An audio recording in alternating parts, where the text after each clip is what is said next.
And now, introducing an opening day poem. The O's do not play, but it's here anyway. What's that you say? Why, it's opening day.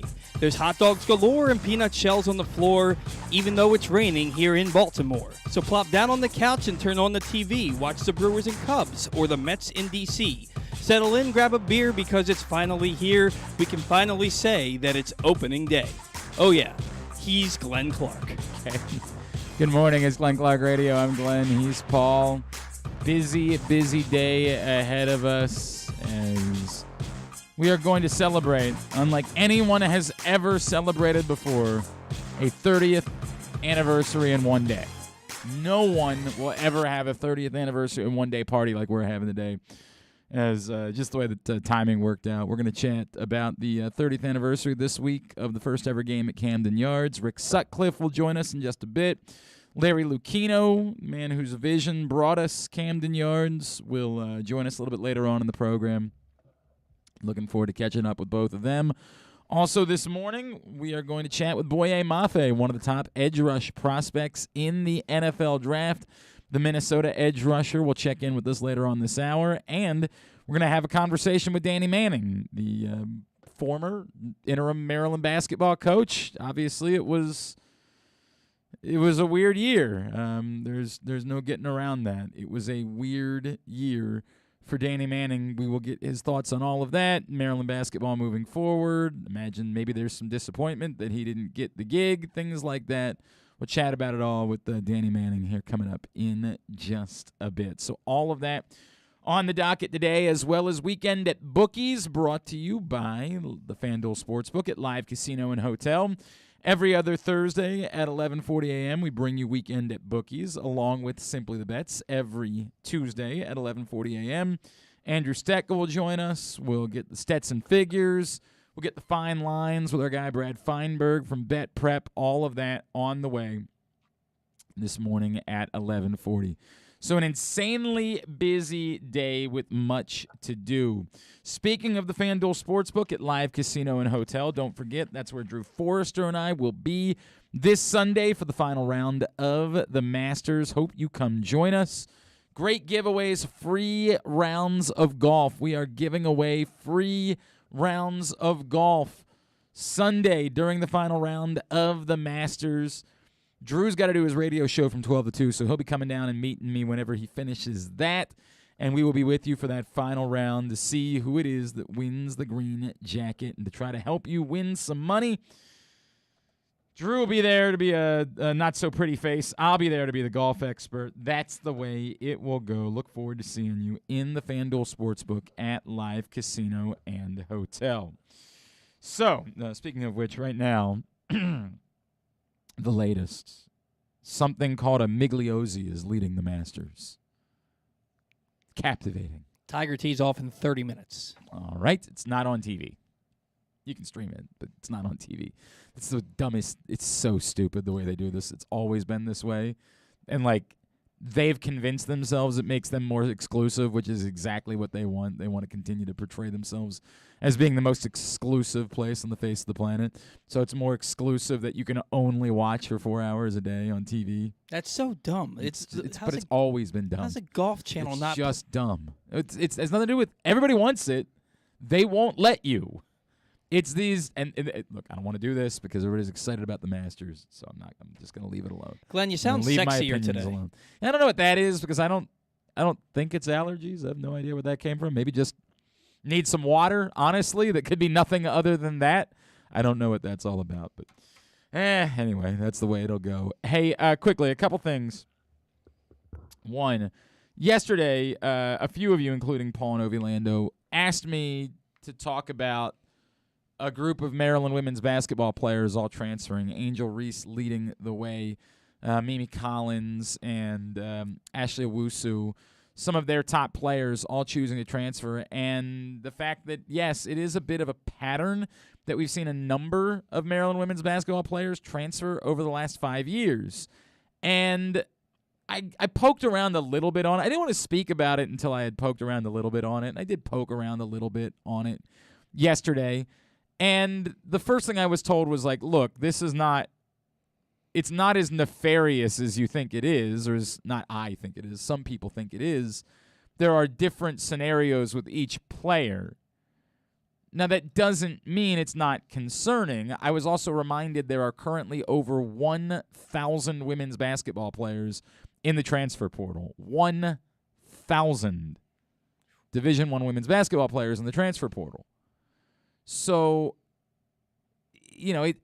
I get it that not all of them are at programs like Maryland where they're trying to win national championships. A lot of them are players at programs, say, like High Point, where they're just seeing if there's somewhere else they can go to get a little more attention. I don't have an easy answer for you. I certainly don't think it's a condemnation of the coach. I do think that there are times where decisions like this are made because a player and a coach don't see eye to eye. I think there are also times, like I was told very clearly that Ashia Wusu has nothing to do with that. It's just a sort of a personal decision for her and her family and where she wants to be playing basketball. That's all that it is. I've had a couple people tell me, I don't want to give anything. I know that Jeff Ehrman's site, InsideMDSports.com, reported about Angel Reese's situation, and so I'll let you go read that there because they charge money for that, so I'm not going to share it. But it is a little bit different, and it's a bit more unique related to basketball specifically. Everybody's situation appears to be a bit different when it comes to this group of players that's transferring, and I get it. We're going to overreact. Also, bear in mind, we're still in the grace period where players can transfer without penalty. It's not always going to be that way. And we're having a bit of a, I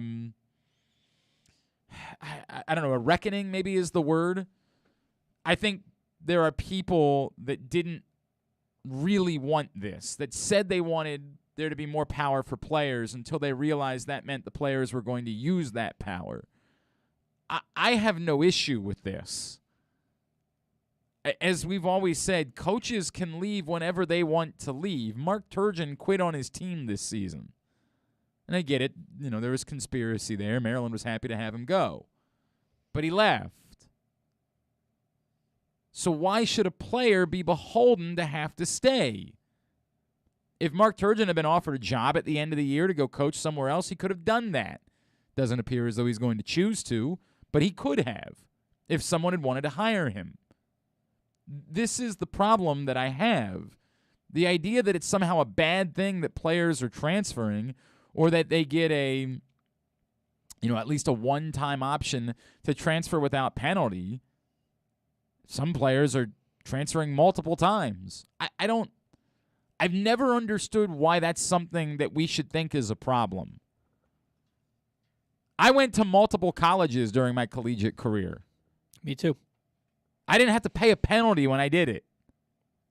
I didn't have to go sit out for a little while and go work at Starbucks, Buckstars, until I just don't get it. I don't get it. I say I don't get it. I do. I understand. Now it impacts me. I'm a fan. I don't want my favorite players going somewhere else. So now it impacts me. So now I don't like it. I'm going to say I want the players to have the power. I want them to be able to profit off of NIL. I didn't love, apparently Kevin Willard went on John Rothstein's podcast. I think our poor Ryan Shell, who I love, and I appreciate all his hard work, tweeted this to me. Like, I wanted to put John Rothstein on the show. That will not be happening. He does not offer anything. But he went on that podcast, and he was sort of talking about the pratfalls of NIL. And I was like, man, you're not going to get me to be okay with this. We're not going to do the bit where we're like, this is a problem. You'll never, this thing where you're like, well, it's being used to certain schools' advantages because they have donors who are willing to pay. Good. That means the player is worth that. The fact that your school can't take advantage of it the way that someone else's can is not the problem. The problem is when we try to say to players and people who have skills, you're not allowed to take advantage of that. I don't know how good of an accountant you are, or ditch digger, or whatever it is. And it might very well be that on the free market, everyone else agrees you're only really worth $80,000 a year. But if some company comes to you and says, I'm willing to pay you $150,000 a year, do you say, well, that's not fair to them? I can't take that money? Throws everything out of whack? Steve's accounting can't hire me now? So I can't take your $150,000, Joe's accounting? We've lost touch because we think our fanaticism is what matters. The system should allow for the student athletes, the ones with the skills, to be able to profit the way any other adult can with whatever skill that they have. And you don't like it because you think that certain programs and certain schools are more set up to be able to capitalize on it. Too bad. Sorry. It's a bummer. But the idea that that should mean that we should change the rules or cap what it is that an athlete is allowed to make, nonsense. If you are a influencer, you can take whatever money you want to take from anyone. You want me to promote your morgue on TikTok? That's weird, but I'll go and do a dance in front of a casket and take your money. I'm befuddled by why we struggle with this.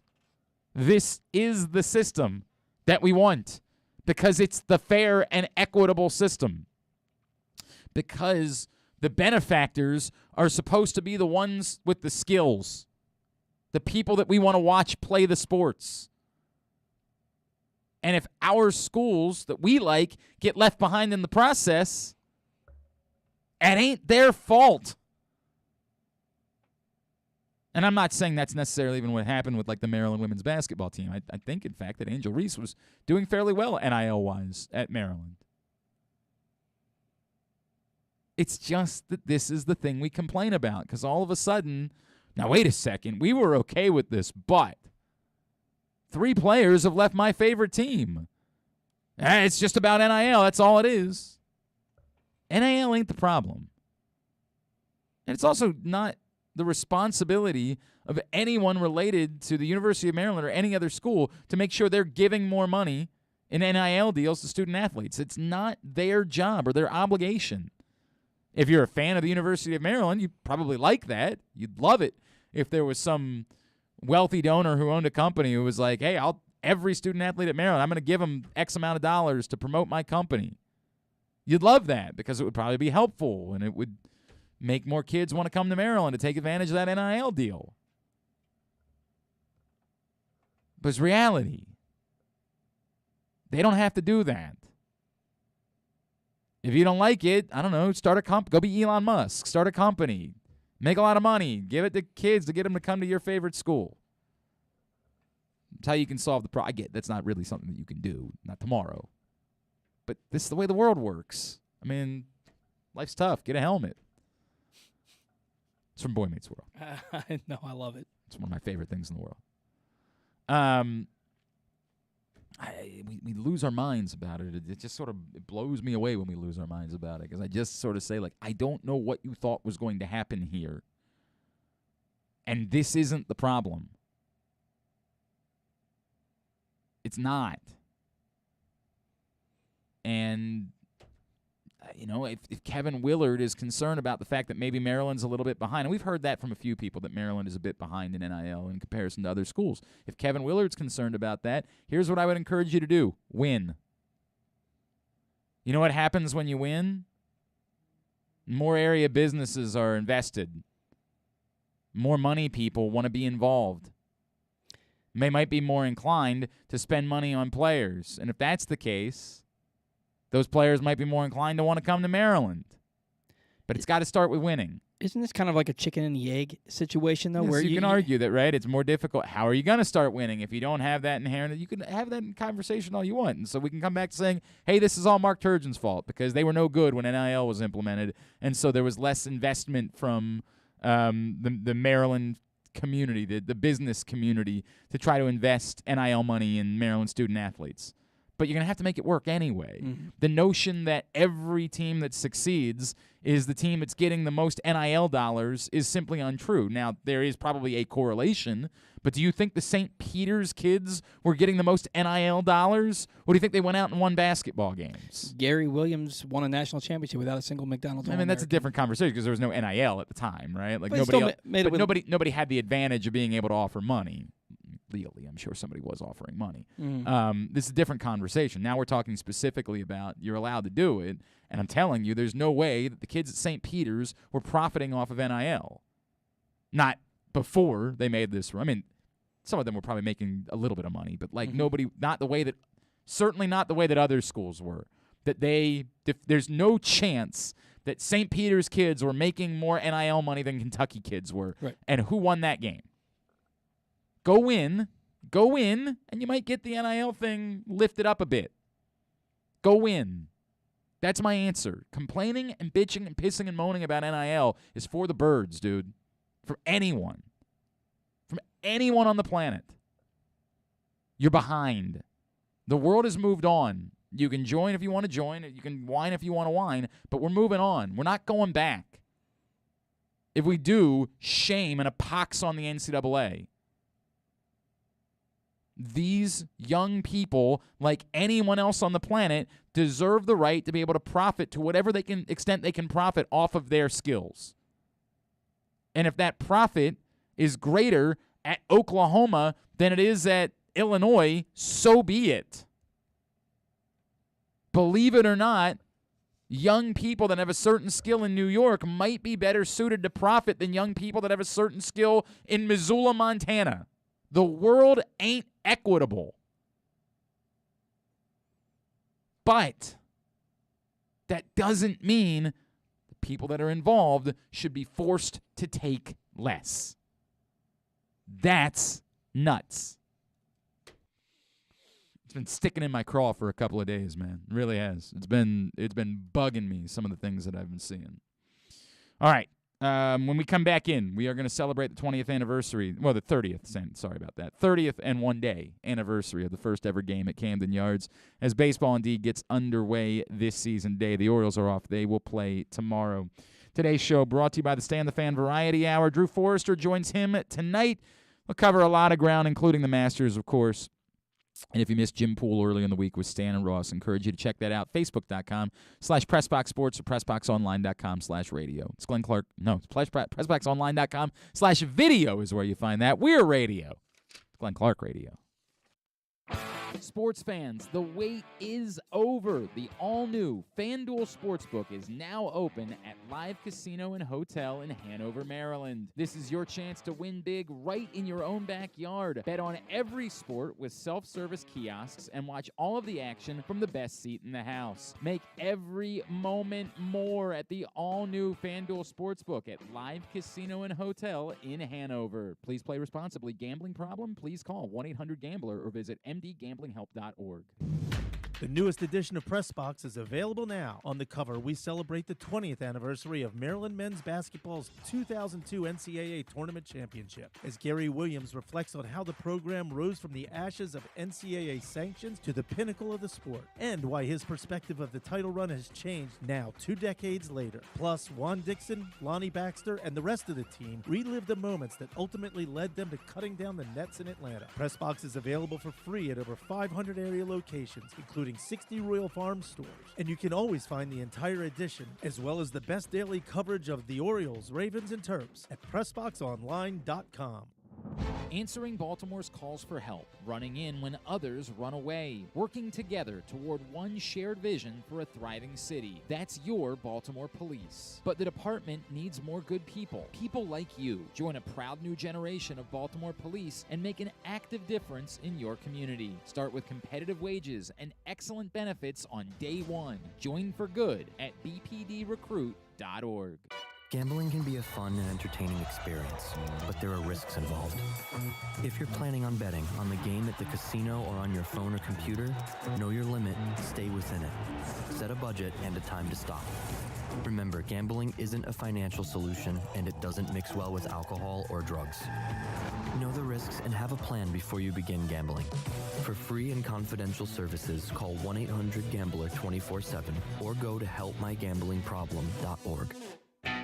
Stan the Fan here, welcoming back one of my favorite sponsors, the Costas Inn. And everybody around Baltimore knows the Costas Inn is a great place to go and grab crabs, steaks, salads, soups, whatever's on your mind to eat in person. But did you know that the Costas Inn has upped their game? They are now one of the premier takeout places in Baltimore. Give them a call now to order your food, 410-477-1975. That's the Costas Inn, over 4100.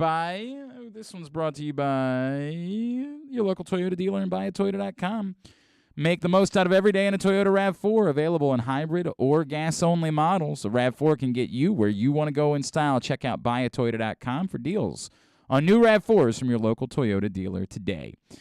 We actually had to do this yesterday afternoon because of his schedule, getting ready for a season opener with the Cubs today, but an opportunity to chat with the man who started the first ever game at Camden Yards. It's Rick Sutcliffe here on GCR.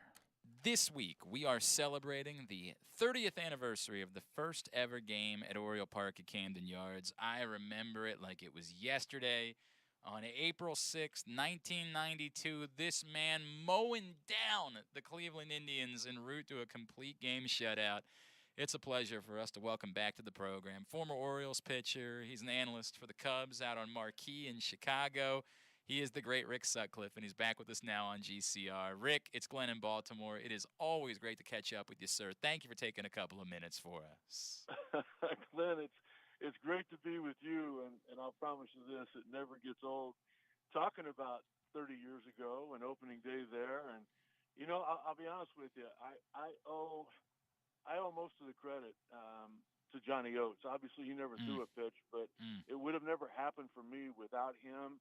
And I'll never forget something he told me as we walked through the mound. It was 1991 in December, the middle of December. It was cold. Camden Yard wasn't completed yet.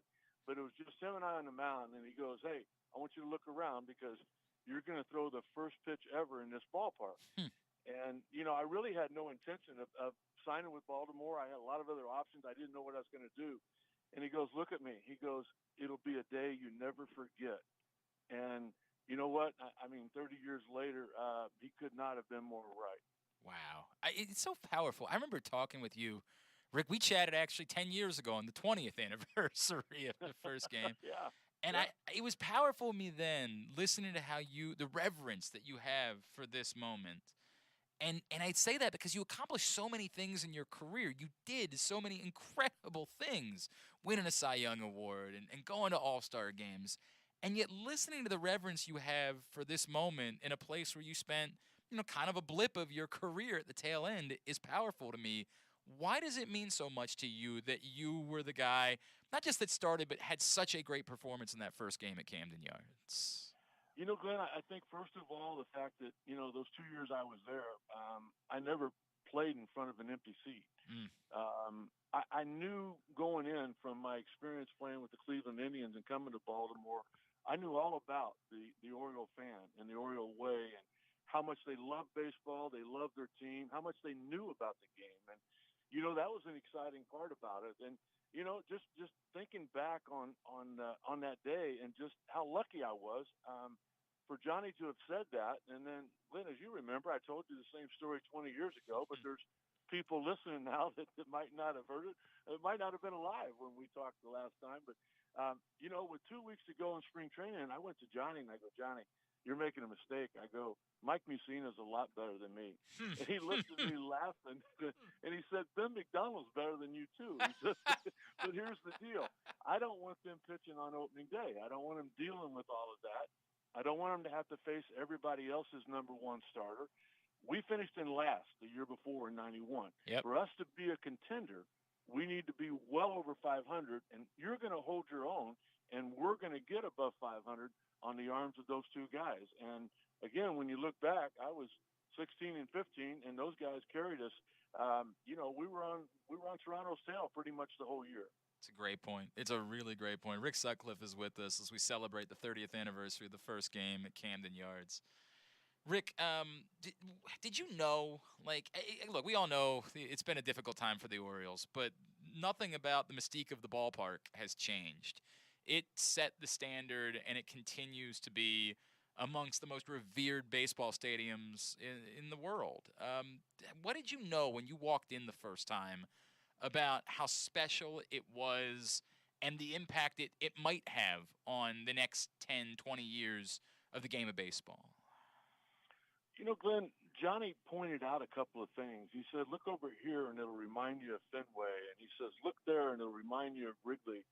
And it just kind of took you back to two of the all-time great ballparks. And then all of a sudden you looked at the newness of it and how it was like, both of those ballparks, it's like you turned back the clock and you went back to when they were first established. And I think more than anything that I ever noticed was a lot of the things that my wife told me. When she came in, she talked about how I don't need to cook anymore. We can plan every meal around the food and the service and restaurants that they had there. Those crab cakes and just every restaurant you went to. I mean, everything was like 5-star compared to the 3-month-old hot dog and the stale popcorn. A lot of the stuff that you got in a lot of the other ballparks. And then she said, she had 4 seats, and as you know, I bought 50 seats for my foundation that we gave away to charity. Right. We gave to every home game. We gave them away to people that normally wouldn't be able to come to the game. And to a person, the people that called and thanked me and all of that, they talked about how every seat was angled towards the mound, towards where most of the action was going to happen, as opposed to the old ballparks. And I started out at Dodger Stadium. I didn't think anything would ever be more beautiful than that. I still think it's as pretty as any ballpark ever built, but it wasn't built for the fan like the ballpark at Camden Yard was. Wow. Every seat was angled. Every seat was a little bit bigger. Everything was just a little bit better for the experience of the Oriole fan. And it's remained that way, and it's remarkable. There is one significant change this year, Rick, which is they pushed the left field wall back because the ball was flying out. Yeah, that would have been nice, 30 years ago. Right. My ERA went from like 3.7 to a little bit over 4. But the excitement was there because, I had Mike Devereaux and Brady Anderson and George. I had them jumping over fences right and left. They were pretty good at it. To take home runs away. They were pretty good at jumping over the fence. Do you make too much of that, Rick? I think we all believe that the Orioles are looking at the need to sign pitchers in the next couple of years, and they want to get numbers down to a place where pitchers say, no, we could go pitch there, and we don't have to worry about getting shelled. Is it as big of a deal as we think it is, not just moving the fence back, but then raising the wall so significantly?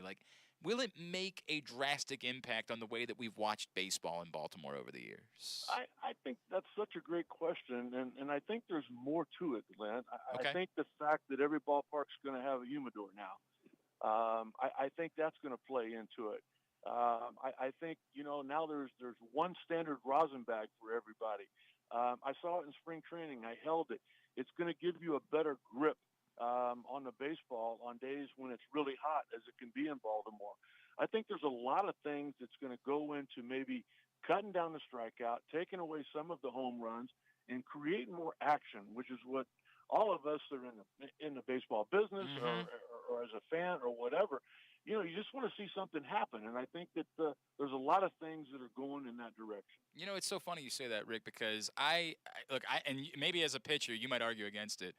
I am in love with the extra inning rule. I think it's wonderful. I was the guy that thought I would hate it. What are we doing? This is a joke.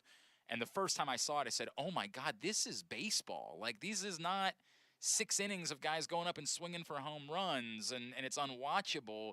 There's action, and there's strategy. And this is what, as a kid, I fell in love with about the game. I can understand why pitchers maybe don't love inheriting a runner on second base, but the fact that they're doing it this year, do you like the extra inning rule? Do you see the advantage of, hey, we played 9 innings, we played a baseball game, now maybe we do something else, and, it just so happens to be that there's a little strategy and action involved in doing it? Glenn, absolutely I do. I was never a big fan of the 7-inning doubleheader. I didn't feel like the fan got their money's worth, but I totally agree with you there. And I'll tell you, all you got to do, and I've worked for ESPN for 25 years. Yep. I'm with the Marquee Sports Network now, which is the TV station for the Cubs. All you have to do, even for us in the broadcast booth, is when it gets to the 10th inning, look at the crowd. And I'll guarantee They're you, leaving. 90% of the time, Yep. half the people aren't still there. Yep. They've gotten their money's worth. They've gotten everything they want. The people that stay, the only thing they want is a winner. Who won the game? Yep. And I go back to that All-Star game in Milwaukee when all of a sudden they just called it a tie. What are we doing? Come up with some kind of a home run derby. I was broadcasting for MLB International, and I'm with Gary Thorne, and I said, Gary, why don't they just – I think it was Mark Grace and Robin Ventura were on the bench. Bring them out there. Let them throw BP to, a couple of the guys, and whoever hits the most homer wins the All-Star game. Who cares? I mean, it didn't matter as far as home field was concerned Right. and all of that. You just need a winner. Yeah, give the people a winner, right? All these people are at the ballpark. Let the game end with somebody being happy. You're exactly right, my friend. I am in love with it. I'm so glad it's back this year. I hope they keep it around because I'm with you. What you just alluded to, Rick. I understand the value of home runs, and I know that fans are into home runs, and the old Greg Maddux, the chicks dig the long ball, right? Like I get it. But man, the excitement of stolen bases, the excitement of a big inning where guys are moving station to station. I feel like an old man yelling at a crowd, and I'm not even as old as you, Rick. Not that I'm trying to age you, right? But like, there's just something about that. That's the romantic part of the game to me. That was what made it so much fun to watch the Kenny Loftons of the world play baseball. Man, the things they would do despite not being home run hitters. Oh, going back to Maury Wills and how the Dodgers won all those games in World Series. It's kind of funny to me. You talked about digging the long ball. There was 5 times that I really enjoyed the home run, and that's when I hit the you hit him run. right, exactly right. There were 236 times when I didn't enjoy it. Yeah, not that you were counting. Over 18 years that I gave up. So yeah, I'm with you on that, buddy. Hey, Rick Sutcliffe, just another couple of minutes with him here as we celebrate 30 years ago this week, the first game at Camden Yards. Rick, did you keep anything from that day? Is there anything that you still have, like, in your office? We talk about all the things you accomplished. Was there anything about that first game that you said, I want to make sure I hold on to the lineup card or a ball, anything like that? I do. I have something that's really special. Somehow Cal Ripken had a picture from above the stadium down on the first pitch. And you actually see the ball like halfway to home. And Cal came over, and he had one. He gave me one. Wow. And I signed his, and he signed mine. And we kind of looked like, let's keep this between ourselves. And we had everybody else on the lineup sign it. And from what I heard, Cal donated his to, he's really involved in reading and kids reading books and doing that. I heard that it went up for like an auction, and who knows how much he got for it. But, Glenn, I still have my copy. That's and cool. It's framed. It's on the wall. You can read all of the autographs. And I believe there's only 2 of them. I know I only signed 2, so there's no more of that picture signed by me other than, the one I signed for Cal. So, and I have the same thing in mind. I have a foundation like we talked about with the season tickets that I gave away. At some point, we'll find a really special charity, a really special event, and we'll put that up for auction, and we'll try to help some people out. That's awesome. Oh, that's so cool, Rick. It's a really neat piece to be able to hold on to and have the opportunity to do something like that. And then let me ask you just a little bit about the Cubs.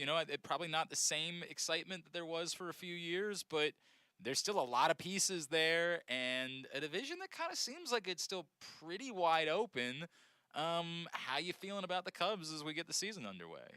Well, it's interesting you say that because I'm pulling up to Wrigley Field right now to get ready to get after it. I totally agree with you. I think the thing, obviously the Cubs missed the playoffs last year. They lost 91 games. But you know what? When you're a Cub fan and you think back over the last 7 or 8 years, it's probably been the best run that any Cub fan that's still alive can remember. Being in the playoffs every year, finally winning that World Series. It's been a great run. And a lot of people want to compare this year to what happened in 2012 when Theo Epstein, Jed Hoyer took over, and it was a long rebuild. They were in last for 5 consecutive years. They didn't get anything done until 2015. I was in spring training then, and I was in spring training all of this year. And I'm telling you, it's night and day as far as the difference is concerned. There was no ability or prospects at all in the farm system back in 2012. This might be the best farm system in baseball right now because of the same thing that Theo and Jed did back then, because of the trades that they've made. We know about Rizzo and Baez and Bryant being traded last year. Darvish was traded. Greg Kimball was traded. I mean, they brought in the top prospects that they could get to go along with some great draft picks that they've made. And I promise you this, the second half of the year, you're going to hear a lot of names that you might not have heard before, and you're going to hear those names for a long time. Interesting. We will look, things might not be so great in Baltimore this year, so we might be looking for a couple other places to pay attention. We're hoping that they're turning the corner, but it might be a bit still. I'm right there with you. I've got that same hope. Rick Sutcliffe, it's really wonderful to catch up with you. I know it's at @Sut_40 on Twitter is how people can give you a follow. Is there anything else that we can plug for you with all the wonderful things that you do, Rick? I just really, when I woke up this morning and got on the plane, my wife looked at me and she goes, "You're excited again, aren't you?"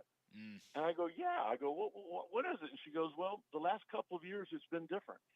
And it was different when spring training didn't begin on time this year. But watching baseball in Arizona the last week of spring training, the crowds were back. The energy was back. The passion was back. The way the game was being played was exciting again. There was interaction between the coaches and the players and the media and the fans. I mean, everybody was kind of back together where you weren't afraid of each other. And that's the exciting that's part a great to me point. about another opening day. Boy, that's a great point, man. We in Baltimore we had 10,000 people in the stadium on opening day last year. We haven't had a full stadium on opening day in 3 years. That's such a great point, Rick, and that'll be a wonderful feeling being back at the park. And health-wise, everything's still good for you? Everything's great. Yeah, I'm a colorectal cancer survivor, as you know. Love that. 16 years ago, go get a colonoscopy. 45, 50 years old. If you have any history of colon cancer in your family, you might want to go when you're 40. Early detection's the reason I'm still here. Rick Sutcliffe, always a pleasure to spend time with you, my friend. Thank you for doing this for us today, and appreciate that hearing the reverence that you have for what that time in Baltimore meant to you. It means a lot to all of us back this way. Hey, it's nice for us old farts to be remembered once in a while. I appreciate your time, Ben. Thank you, sir. Oh, and that's Rick Sutcliffe, and we'd take any time for Rick Sutcliffe. Is obviously an incredible baseball mind, and so many wonderful memories of that first day in 1992, which he says wouldn't have happened if not for Johnny Oates, who said, "Look, man, both Messina and McDonald are better than you, but frankly, I don't want to put that pressure on them." And so Rick Sutcliffe made that first start, and boy, did he deliver in that first ever game. What a memory that was of his brilliance in April of 1992.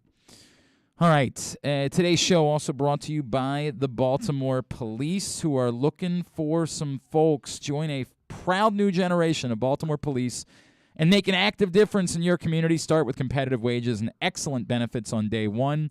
Join for good, bpdrecruit.org. Hey, quickly, John in Little Rock, I talked to Janet Marie. She has a job currently with another team, so it would just kind of limit how much she was able to talk about. And so we just decided that we would skip that. And that's, I love Janet Marie, and she was so important in Camden Yards being what it is. And, it's just an awkward spot when you're actively working for another team to talk about the stadium. Like, she wouldn't be able to talk about moving the fences back, the whole thing. So we just sort of decided it's okay. We can do that another time. And we all know, if you don't know how important Janet Marie Smith was in the creation of Camden Yards, I would do a quick Google search to get an understanding of why she is truly an icon within this sport. We come back in. Boye Mafe, one of the top edge rush prospects in the NFL draft. Could he be a Baltimore Raven? We'll chat with him next. It's Glenn Clark Radio. Sports fans, the wait is over. The all-new FanDuel Sportsbook is now open at Live Casino and Hotel in Hanover, Maryland. This is your chance to win big right in your own backyard. Bet on every sport with self-service kiosks and watch all of the action from the best seat in the house. Make every moment more at the all-new FanDuel Sportsbook at Live Casino and Hotel in Hanover. Please play responsibly. Gambling problem? Please call 1-800-GAMBLER or visit mdgamblinghelp.org. That first sip. That first bite. Start your day off right with a delicious breakfast at Royal Farms. Choose from a fantastic selection of fresh Royal Farms breakfast sandwiches and top it off with a rich hot cup of the freshest coffee in the world. At Royal Farms, breakfast is available day and night. It's the freshest breakfast in the world. Real fresh, real fast. Royal Farms. Gambling can be a fun and entertaining experience, but there are risks involved. If you're planning on betting on the game at the casino or on your phone or computer, know your limit, stay within it. Set a budget and a time to stop. Remember, gambling isn't a financial solution, and it doesn't mix well with alcohol or drugs. Know the risks and have a plan before you begin gambling. For free and confidential services, call 1-800-GAMBLER 24/7 or go to helpmygamblingproblem.org. Come in for Glory Burgers, Glory Wings. There's glory for everyone at Glory Days Grill. Enjoy the award-winning burgers, ribs, and wings, or try our fresh salads, hand-cut salmon, or our scrumptious sandwiches. Yum! Come in for daily specials every weekday, like $7.99 burgers on Mondays, $6.99 nachos on Thursdays, and Taco Tuesdays. And watch all of your favorite games at Glory Days Grill with 25 screens and private speakers at every table, plus game day drink specials. Visit us at glorydaysgrill.com for a location near you. Glory Days Grill. Great food, good sports. The newest edition of Press Box is available now. On the cover, we celebrate the 20th anniversary of Maryland men's basketball's 2002 NCAA Tournament Championship, as Gary Williams reflects on how the program rose from the ashes of NCAA sanctions to the pinnacle of the sport, and why his perspective of the title run has changed now 2 decades later. Plus, Juan Dixon, Lonnie Baxter, and the rest of the team relive the moments that ultimately led them to cutting down the nets in Atlanta. Press Box is available for free at over 500 area locations, including 60 Royal Farms stores. And you can always find the entire edition, as well as the best daily coverage of the Orioles, Ravens, and Terps at PressBoxOnline.com. The Toyota Tacoma comes in a wide range of models and trim lines. You can choose the perfect Toyota to reflect your unique personality and driving habits. Check out buyatoyota.com for deals on new Tacomas from your local Toyota dealer today.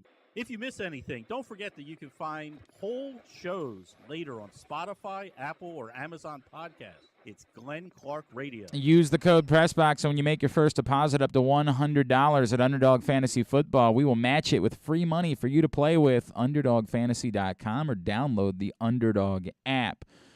Paul, I noticed that Kansas City is having Bobby Witt Jr. starting at third base this season. Just curious, if Witt had been the Orioles' pick at number 1, do you think he'd be at Norfolk right now based on the process? Thanks.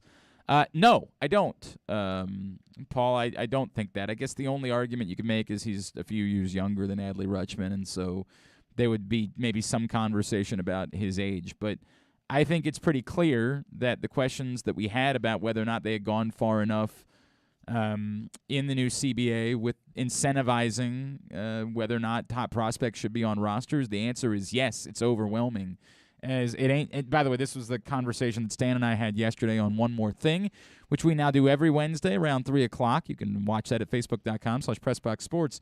But look around MLB. It's not just Bobby Witt. It's Bobby Witt. It's Julio Rodriguez. It's Spencer Torkelson. It's C.J. Abrams and Reed Detmers and Hunter Green and Joey Bart, and they're all there.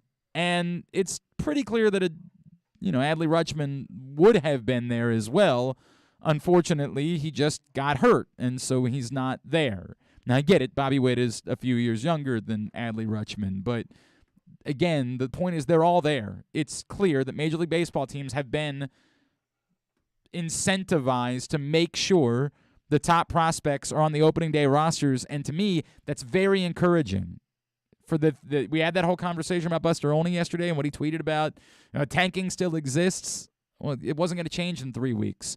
But this, to me, is an incredibly positive sign about the impact of the CBA. The fact that the top prospects are on the opening day rosters and we're not just screwing around and leaving the best players down to manipulate service time is a major thumbs up that we should all recognize as a win for Major League Baseball. We're just in a unique spot in Baltimore because Adley Rutschman got hurt, and so we don't get to see him, and so we don't get to enjoy and partake in this sort of celebration of top prospects being up. And the other thing that people aren't thinking about when they talk about how Adley Rutschman would be here if he wasn't injured. But yes. People are talking about how Spencer Torkelson's already in the major leagues. And, well, he and Adley are basically on the same timeline because he got drafted and then didn't have to miss an entire year of development because of a pandemic. So people that are saying, well, Torkelson's here, why isn't Adley here? It's not the same thing. And again, Adley Rutschman will be on the Major League roster. He's going to be a Major League Baseball player when he'll do, obviously because he lost some of his spring, he'll go get ready at Norfolk for a little bit, and then he's going to be a Major League Baseball player. Yeah, they're going to use that as a rehab assignment more than anything else. That's the way it'll work.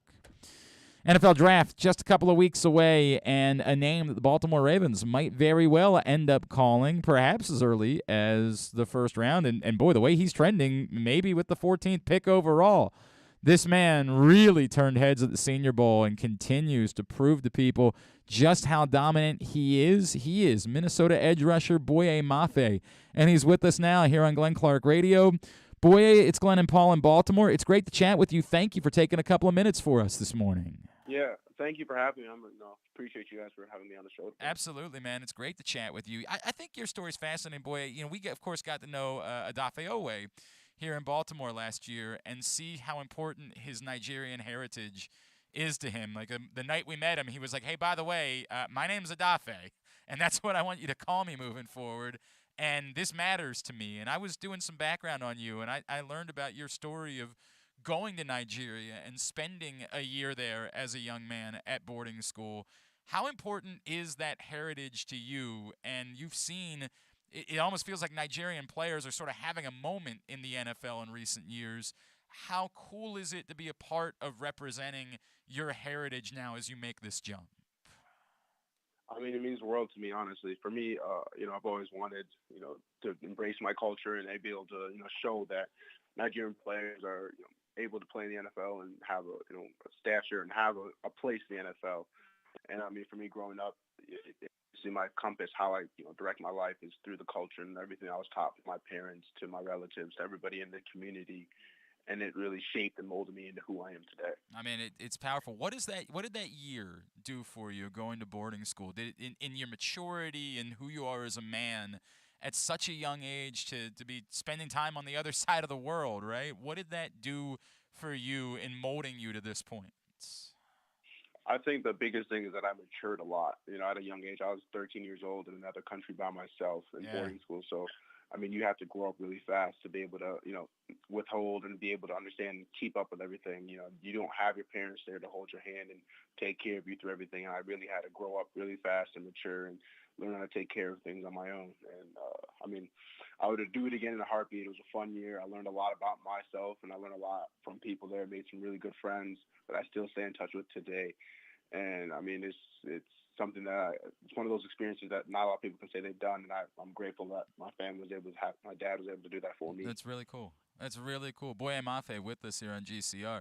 Hey, we saw Dafe had all the guys over, a bunch of his teammates over for like a Nigerian feast recently. What was, when you were there, what was the food you most craved that like no one has quite been able to replicate since you've been back in the States? When I got back to the States? Yeah. I mean, I've had it all. My mom used to cook for me. My aunt cooks for me. And honestly, I mean, I've actually opened my teammates up to that too myself. That's cool. When since I was a local kid, my family cooked, and I'd bring it back to campus with me and share with my teammates. So I understand what he's doing there. All right, so tell me Tell me like the single best Nigerian dish, like the one that if I wanted to introduce myself to Nigerian food, I should try to find this. Oh, that would be jollof rice. That would be the first thing I'd try, and then you could just go anywhere from there, honestly. What makes it, like, when it just sounds like rice, right? Like, what makes it so different? Yeah. I mean, it's the way they prepare it. Okay. You don't cook white rice in, pot of water and maybe throw a little salt, butter, whatever you want to do in there. But this is cooked in like a stew, and it makes the rice soak in it, and it basically the rice stays. It has flavor. You can make it spicy. You can just make it sweet. You can make it however you really want to make it. I personally like it spicy, but it's just something about the flavor, and it's rice that doesn't really need too many additives. Like, wow. Some people have rice that add like peas and corn and whatever you want to add to it, but it really just needs the rice. You just go get like a bowl of rice and you just sit there and be happy. Exactly. It sounds pretty good to me, bro. Sign me up for that. All right, Boye Mafe, you the football player, right? There are people that say, okay, but like, he only had 7 sacks last year, and I like him. He's got some moves, but we just don't see the production that matches it. Tell me what those people are missing and what it is that you bring to the table as a football player. I mean, for the biggest thing is like, people talk about the production from last year, but I honestly feel as if I'm yet to play my best football. I feel as if I still am tapping into, the next level of what I could be as a player. And honestly, for a fan or somebody who likes my game now, I feel as if it's just only going to get better from here moving forward. Was it a scenario where, because people are aware of you, you were taking on, like a lot of people's best shots, that they were chipping you, they were getting after you in every way they possibly can? I mean, because we saw when you got to the Senior Bowl, you were dominating. I mean, just overwhelming the best players in the country that were lined up trying to block you. Were you getting that type of attention over the last couple of years at Minnesota? Yeah, I mean, teams have various ways to, to limit my, pass rush. You have the guard chip, so inside moves. You have tight ends chipping off the edge, or having running back flared with a chip. So, it makes it a little bit difficult to always have those high production games. And, Senior Bowl was more one-on-one situations where I was able to, play into that and use that to my advantage. Yeah, in the NFL too, most teams have like 2 or 3 capable, really damn good edge rushers on the field at one time. It's hard to identify one in particular that you want to go after. He's Boye Mafe. He's with us here on GCR. Boy, the other thing that jumped out at me in watching your film is you're not a one-trick pony. You are really strong in the run game. How confident are you in your skills to be a 3-down player in the NFL? And where did that come from that you became such a versatile defender? Honestly, I came from my teammates, my coaches. They always pushed me and always taught me. I learned from older guys that are in the NFL right now, Carter Coughlin, Kamal Martin, Antoine Winfield, just to name a few, Blake Cashman, just to name a few of them. But honestly, I really just took what they taught me and what my coaches were taught me, and I really just ran with it and used that to my advantage, and used the things that they were all teach me throughout my years there and throughout my time there, and became that type of player. What makes you so unique, Boye? Like, how do you separate yourself from the other edge rushers that are in this draft? For me, the big, one thing is I have speed, power. There's a lot of fast guys in this draft class. There's a lot of great players in this draft class. I've met some of these guys, through the Senior Bowl, through the Combine, and they're all great people and great players, honestly. I'm a fan of all their games, and hopefully, the fans of mine too. And for me, I think the thing that separates me is just, the way I play, my energy and my, pursuit, and how I just play the game is a little bit different. Hey, Boye, you mentioned you mentioned your teammates, and one of the guys that you were at Minnesota with is here in Baltimore. He was on the other side of the ball, so I don't know if you guys had like a particularly close relationship. I know he was juiced up for you. He was gassing you up on social media. Did you get to know Rashad Bateman particularly well? Is somebody that you maybe stayed in touch with at all? Yeah, I was actually texting him last week, so we've stayed in contact throughout our time, and we've got to know each other really well in Minnesota.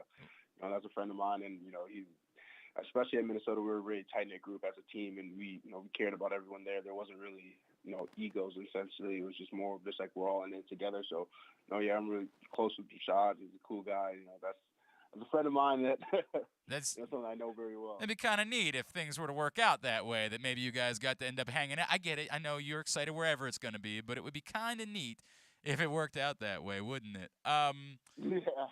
Reconnecting old teammates. Right. That wouldn't suck. Exactly. That would be a cool person to have around. Yeah, tell me about him, because he was banged up a little bit last year, but we saw. We are I'm telling you, man, I've rarely been as excited about a wide receiver the Ravens have ever drafted in their history, because you could, even in small samples a year ago, see just how many things he's capable of doing. What should, being around him as much as you did, seeing him game to game, week to week, how excited do you feel like Ravens fans should be about what Rashad Bateman is becoming as a football player? I mean, I've going to school with him for 3 years, and seeing him work, how he works and how he goes about his business. He really does love the game of football, and he really just works. Like, I remember seeing times when he just comes in from class and he'll be catching balls off the balcony from with one of our coaches, and it's just the things that he did was like he really wanted to learn and really wanted to get better in any way, shape, or form. So, I mean, if someone's really work like that, I'd be excited to see him play. And I've seen him do some things in college and game day that are very special. Catch the ball with one hand, pulling it in, 50-50 balls, just pulling them in through, even though DBs have hands in his face or whatever, and he's still finding ways to catch the ball. No doubt, he's a talent, man. Like, he is a special player, and we can't wait to see more of him moving forward. And maybe kind of a reunion, which would be cool. But boy, that would be cool. With that in mind, right? And again, and I know this. We're in Baltimore, so we're asking you about this. You do an interview today in Seattle. You're going to talk about that. We understand, right? Like, we know how this game works. You just want to play in the NFL. We completely get it. But we talk a lot about the legacy of Baltimore Ravens defense and Ed Reed and Ray Lewis and Terrell Suggs. Does that still register to this day with folks your age that we're very young when Ray Lewis was as dominant as he was and when Ed Reed was as dominant as he was? Does the legacy of the Baltimore Ravens defense and like the idea of being a part of that, does that still matter to someone like you? Yeah, I mean that's a legacy that they left behind, and that if I was with the organization, I would want to continue that legacy and finding a way to help out and do my part in creating and maintaining that legacy. I mean, the way they play the game and the way they, watching, if you've seen interviews of them even now that they're retired, how they talk about how passionate they were about the game and how, hard they worked to get what they wanted, and how they, the way they went about their business was really, impressive. So, that's the standard, and that's how they set that Baltimore defense standard, and that's something you, as a team and as a player, you want to uphold. That's cool. That's cool that it still registers with guys like that, because we're a decade removed from Ray Lewis even being on the field at this point, so it's really cool to hear that. All right, what's one thing? Obviously we know your heritage, we know you as a football player, but give me one other thing that we should know about Boye Mafe, the person, should you end up becoming a Baltimore Raven. What's something else? Like what might you get into on a Friday night outside of football season? Give me one more thing we should know about you. I'm a big foodie, so okay. Coming to Baltimore, I'd love to try new restaurants. Hey, anywhere good. Are you a seafood guy, Boye? Are you into seafood? Love seafood. Love seafood. This maybe is written in the stars, my friend. Seafood, that's the way to my heart right there. Gonna have to call Eric DaCosta and let him know, man. You will be the easiest guy for folks around here to fall in love with. That's cool. Do you cook at all, or is it just enjoying what everybody else makes?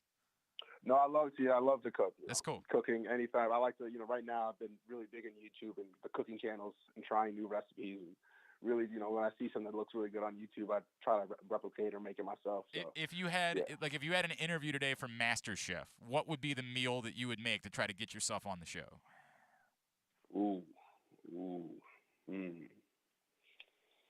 I don't know. That's a tough one. All right. There's nothing that like you say. I know I could hit a home run when I make this dish. Oh, I mean, I love like cooking steaks and like a way I like to cook my steaks, but I would have to figure out what I'd add on to, like asparagus and make some homemade mashed potatoes or something. All right, maybe throw like some scallops on top of the steak, something like that. Exactly. Mix in a seafood. That's what I'm talking about. You and I are on the same level.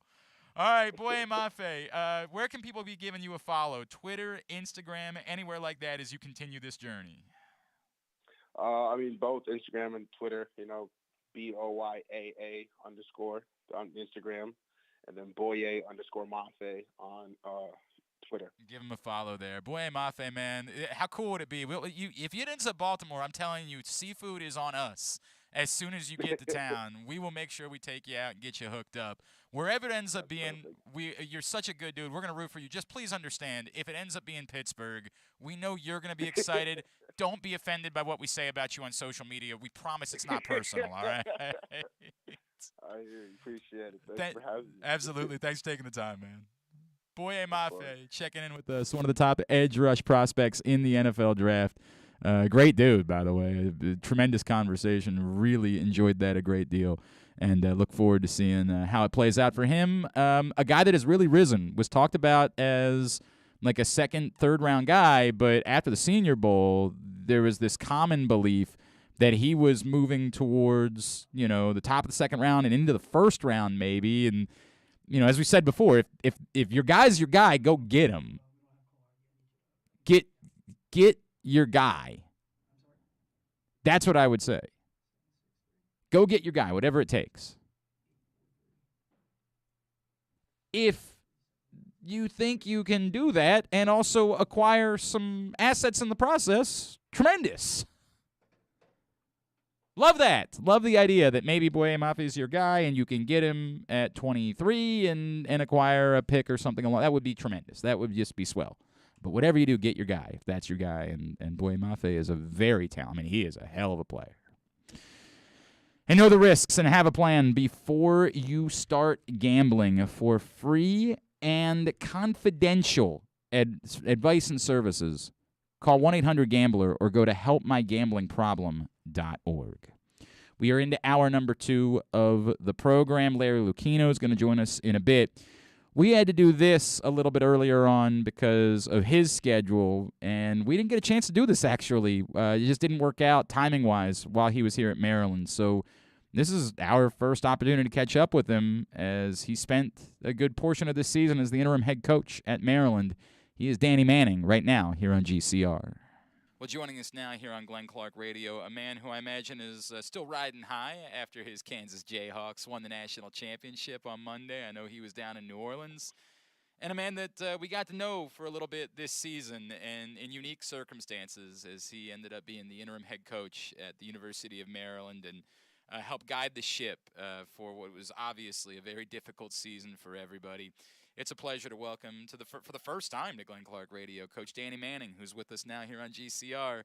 Coach, it's Glenn in Baltimore. It's great to chat with you. Thank you so much for taking a couple of minutes for us.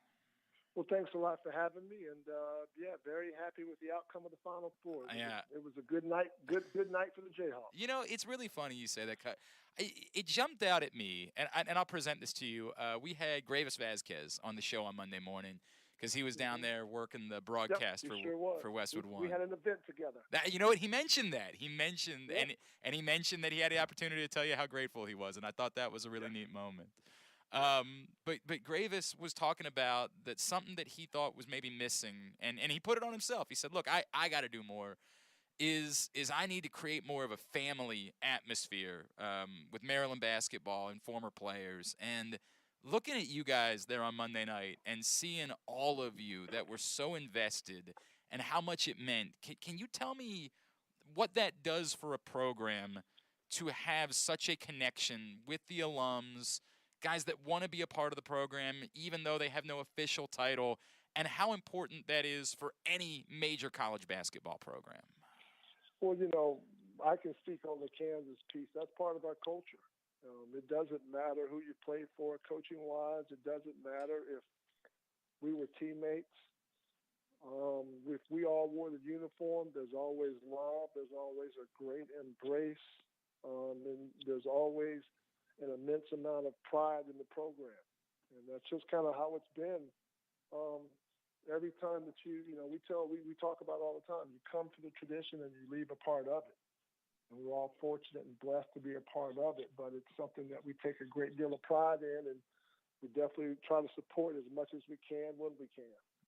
It was clear. It was abundant. It was really remarkable to watch how powerful it was for your group of guys. And I imagine it never gets old, right? Like you guys have been through this a time or two. You won one of these things yourself, right? I imagine it never gets old watching your school get to have a moment like that, especially such a thrilling comeback in game as that was.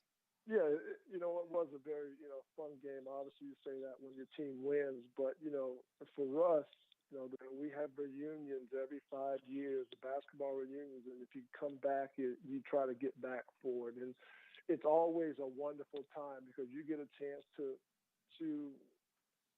spend time with guys that played before you, guys that came after you, and the common thread is we all played for Kansas.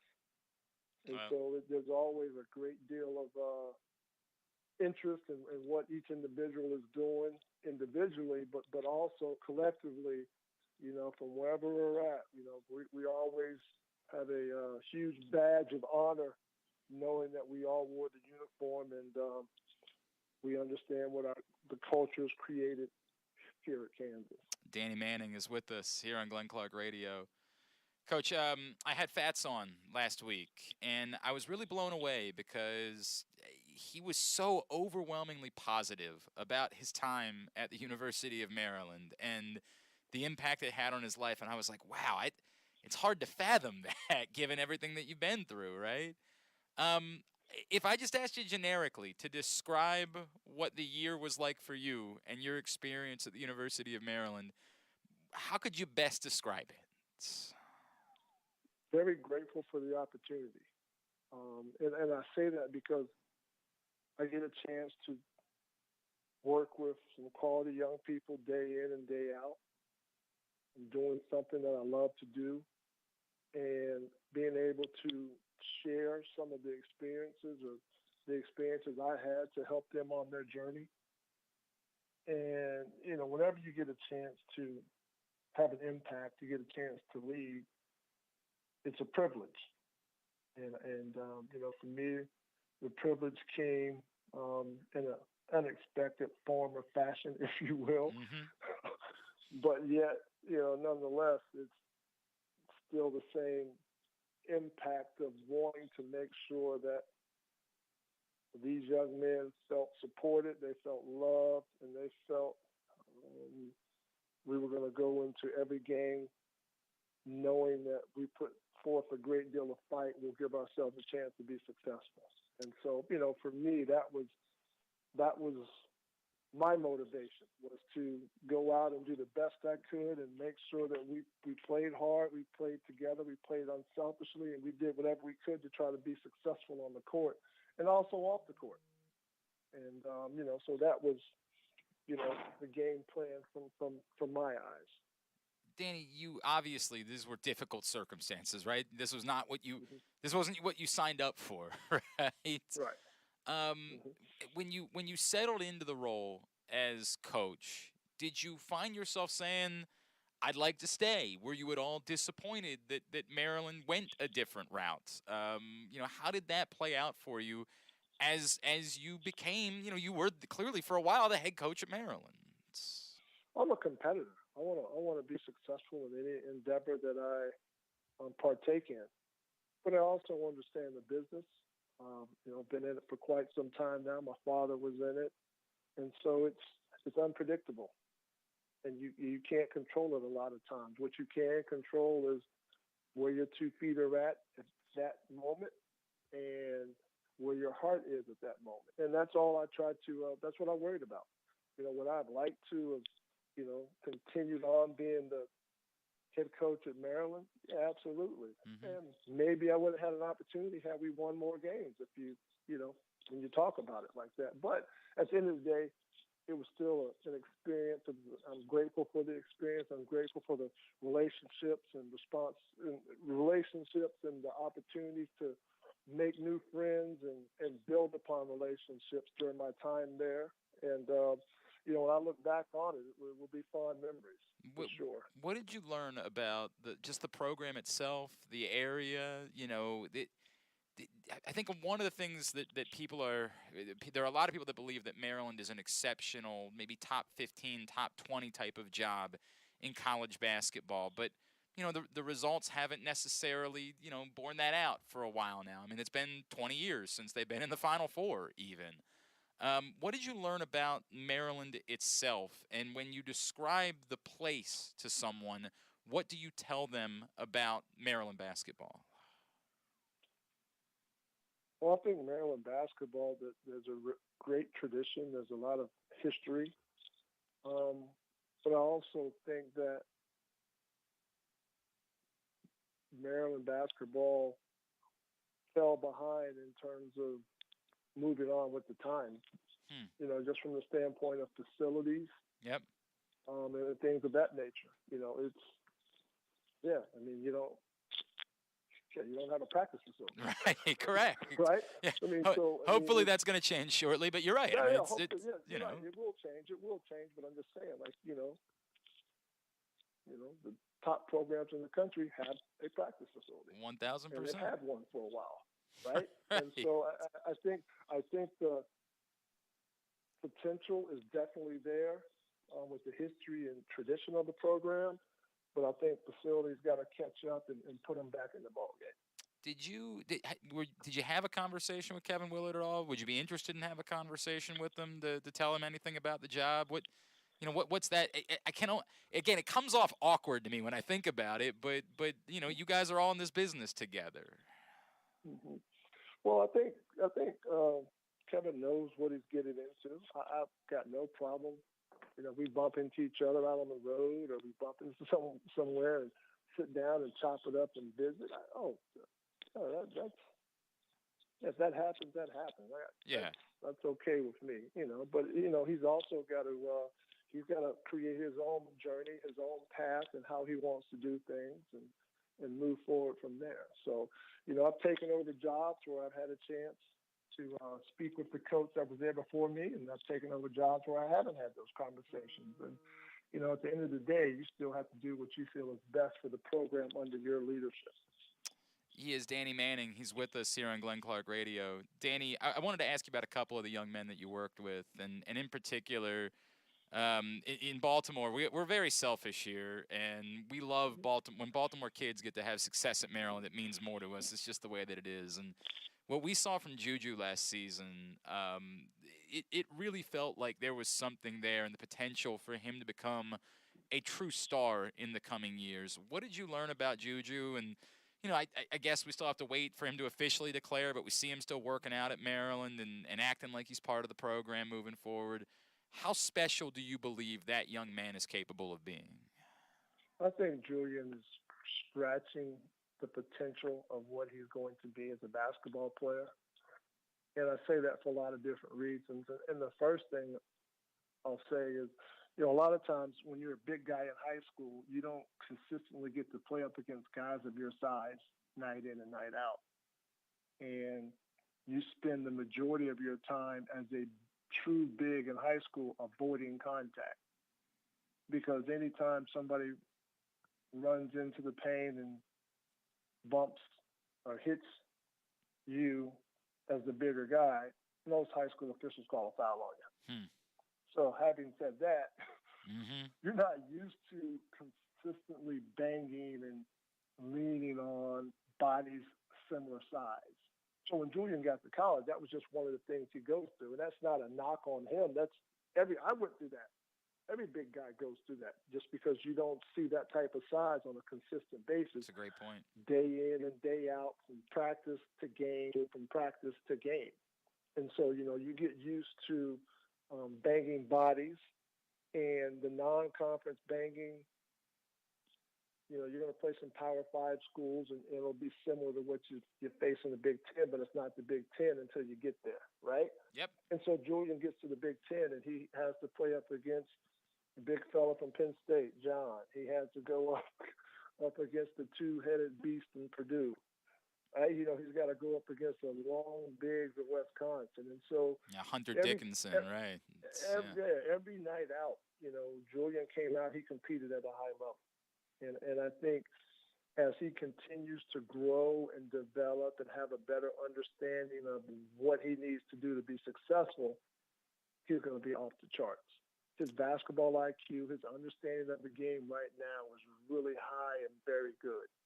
The things that Julian sees and saw when I was with him as a player was really impressive to me, because he was light years ahead in his thinking and understanding and seeing the game in terms of what he was trying to accomplish out there on the court.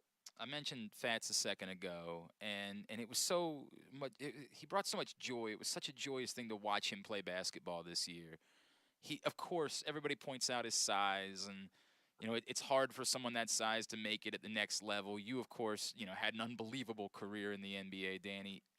Knowing the heart he has, do you think he's capable of proving people wrong and finding a way to break through and play in the NBA, despite the fact that everyone's going to look at him and say, dude, there's just no way guys your size don't play in this league any longer? Well, you know what? I really enjoyed coaching Fats. Thought we had a really good bond. His understanding of the game, how he continued to evolve and grow was really fun to be around, fun to see, and impressive to me. A lot of it for Fats is going to come down to what team he's trying out for. Mm-hmm. What's their system? How do they use their guards? And so I think that a lot of that is going to come into play for him too. But he's going to go out there and compete. It doesn't matter what level he's at. I'll say this, though. Fats is going to make a lot of money playing basketball No for doubt. a long time. No doubt about For it. a long time. And, so many times people put the benchmark of the NBA as it. But you know what? That's not the case. That's not the case. There are a lot of different water makers out there besides Evian making a lot of money, right?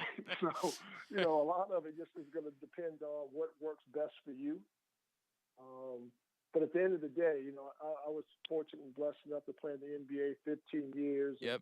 And, you talk about, okay, how'd your teams do? What type of individual accolades did you get? The next question is going to be, are you going to be able to sustain your lifestyle that you created as a player? And that comes back down to how you took care of your finances and how much money you made while you're playing. So at the end of the day, when you get done being a professional athlete, it's going to be, you trade your health for wealth when you start playing professional sports. And when you're done playing professional sports, you hope your wealth can take care of your health. And, I think he's going to make a lot of money playing professional basketball, and I hope it's in the NBA. But if it's not, that's okay, because, you can still have a great life and a wonderful lifestyle, playing in different leagues, especially when we talk about the money that's being paid the players to go overseas. There was a kid from Baltimore a few years ago named Kenny Hasbrook, and he ended up getting a cup of coffee with the Miami Heat. And he called me one day. He video called me, and he was sitting on the beach in Ibiza. And he looked around and he said, "Yeah, bro, how do you think my life's going?" And I was like, "Yeah, I think you're doing all right, my man. I think you're all right."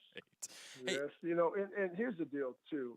And I share this with a lot of the younger players that I coached at Kansas and players that, came after me at Kansas. I was like, wanting to play in the NBA is wonderful. I said, but you can't beat guaranteed money. You don't turn down guaranteed money overseas. No doubt. To go somewhere on a tryout basis to try to make a team. You don't do that. You don't. From the standpoint of a business decision, that's a tough one to make.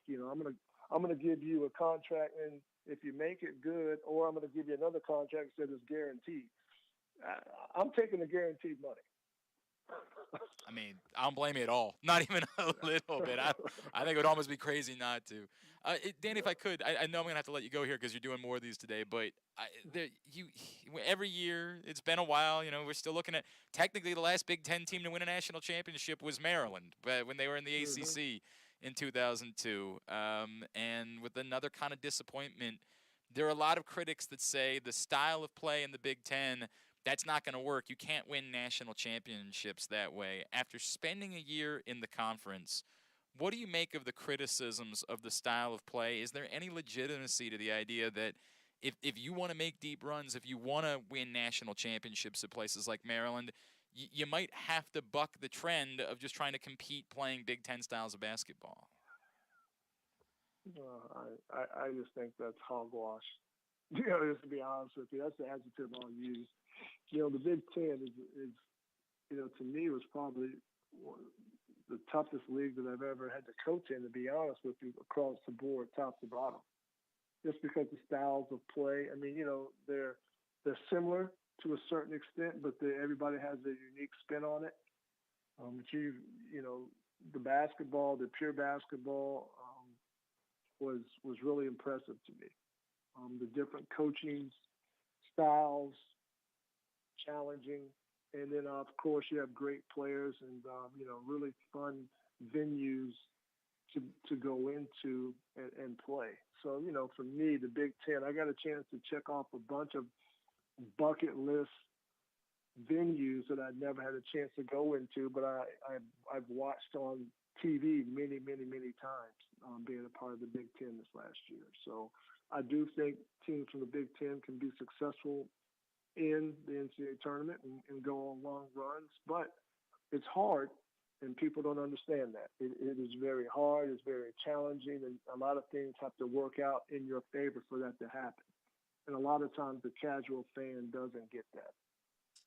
Can I ask what's next for you? Can I ask what, if there's something I can plug for you, what the plan is now moving forward for Danny Manning?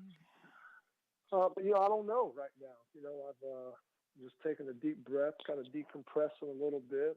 I've had some different conversations with a few different people at the collegiate level and the professional level, and then also in the media, TV broadcasting. So, just taking a deep breath right now and trying to figure out, which direction I want to go or would like to try to go into. Well, Danny, I hope you felt, because I heard from a lot of folks who were, and I know Gravis mentioned it, there was a lot of appreciation for the way that you handled yourself and what you did for this program in what was a difficult time. And I hope that you were able to feel some of that from this fan base and the appreciation, because I'm telling you, I heard it from a lot of people. We wish you well, whatever it is that's next for you. Thank you for taking a few minutes for us this morning, and best of luck to you in all of your ventures moving forward. Thanks a lot. I appreciate it. It's Danny Manning, the former interim basketball coach at the University of Maryland. A lot of pushback on the idea the Big Ten can't win an NCAA tournament. Yeah, obviously, we know it's been a struggle. We're a few years removed even from Michigan being in a championship game and having a chance. We'll see. We'll see moving forward what that looks like. I do think the style is not – I think that there is something to the conversation. His point about Maryland basketball kind of falling behind the times, don't know that I disagree with that either. Obviously, they get the facility taken care of, and that's far less of a problem. It's far less of a concern moving forward, but, he's not wrong. He's not wrong that they have fallen behind in being a power conference team that hasn't had a basketball-specific practice facility. That ain't wrong. And it's part of the bigger problem that I've discussed with Maryland basketball and why certain candidates were not going to be coming here. And as he said, look, he's disappointed, but he understands the business. He says, if I had won some more games, maybe I would be the full-time coach at the University of Maryland. Good stuff with Danny Manning. Appreciate him taking the time. And speaking of Maryland basketball, if you pick up this month's print issue of Press Box, you see we celebrate the 20th anniversary of their 2002 national title with Gary Williams on the cover. Get it for free at your neighborhood Royal Farms, any of the hundreds of locations around town where you find Press Box, or read it all, PressBoxOnline.com.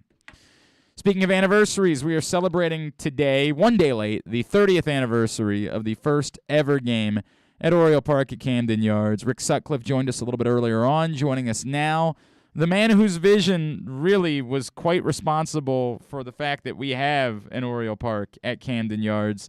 He was team president of the Baltimore Orioles, of course, has also served in roles with the Padres and the Red Sox over the years. It's always a pleasure to welcome back to the program Mr. Larry Lucchino, who's with us now here on GCR. Larry, it's Glenn and Paul in Baltimore. It's great to chat with you. Thank you so much for taking some time for us. Hey, Glenn, it's a happy occasion.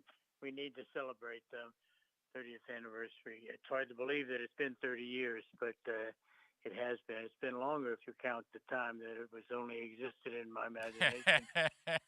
When you were trying to figure out, we want to make sure we don't do one size fits all. Larry, do you remember the first moment that you had the idea of doing something different in building a ballpark? Do you remember there being a day or a...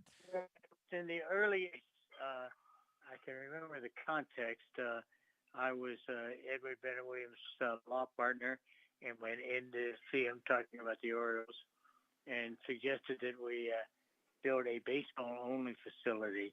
The football team had just departed every year, and it seemed crazy to me to make the costs, to incur the costs and make the sacrifices in design that are required to have a football and a baseball facility in one.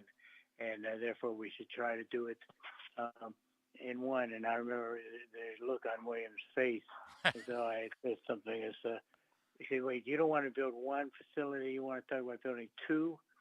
Are you out of your mind? He said, I'll tell you what, why don't you go and talk to someone in the media about it, and whatever you do, keep my name out of it. I don't want to be a part of this story. When everybody makes fun of it, I don't want to be associated with it. Well, as it turns out. Right. Yeah, it turns out. But as it turned out, the sports writers and the cognoscenti down there who were part of the decision-making apparatus thought it was a good idea. I know there was a big piece in the Baltimore Sun recently. Yep. It didn't give adequate recognition, in my view, to Mayor William Donald Schaefer, who became the Governor William Donald Schaefer, whose vision and tenacity made the ballpark work. Well, and completely changed our city too. We owe a lot of debts to Governor and Mayor Schaefer. There's no question about that.